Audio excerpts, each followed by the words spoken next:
Hey guys, Ben Rising here with Whitetail Edge. Today on Black Widow's Deer Tips, I want to talk to you about deer drags. At Black Widow, we get a lot of questions, about deer scent drags and how to use them. We may have a little bit different view myself, and a lot of guys you see, they'll just use, the scent drag, they'll tie it, and they'll walk to their tree stand. Well, that doesn't quite work for me. A lot of times I'm approaching my tree stand where I want to hunt from an area that I don't want to encounter any deer. I don't want deer crossing my trail.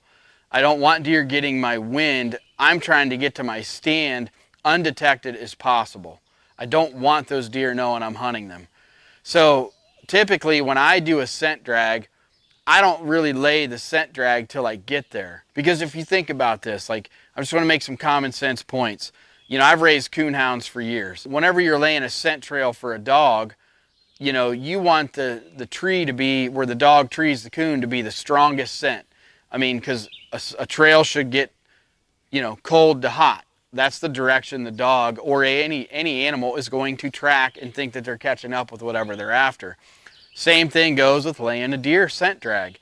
You don't really want to spray the stuff on, then walk past your stand from 100 yards away, because the scent is getting weaker.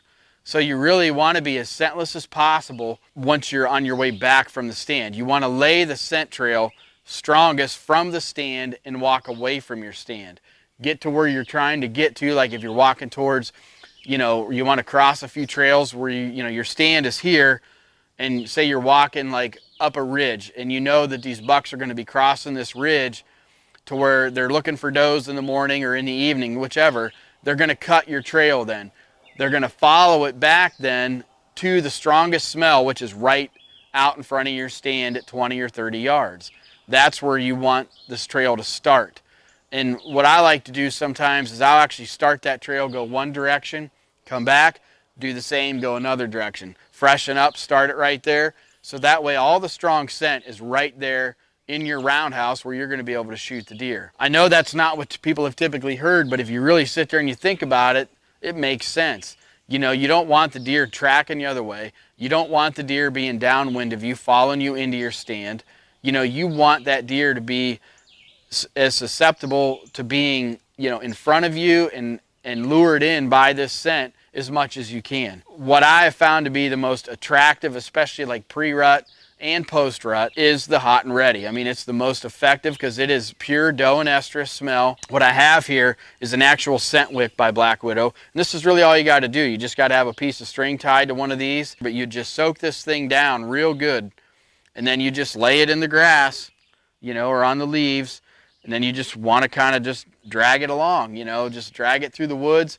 And like I said, go out about, 60, 75. If you want to go 100 yards, go ahead. But, I don't go generally too far. I just try to get that smell out there. And that way, if a deer's passing by at like 75 yards, whatever, he's going to cut it and he's going to track it in. By the time he figures out that maybe something isn't exactly right, hopefully you've already got an arrow or you got a shot at that deer. So that's the tip today for Black Widow and Whitetail Edge on how to lay a scent drag.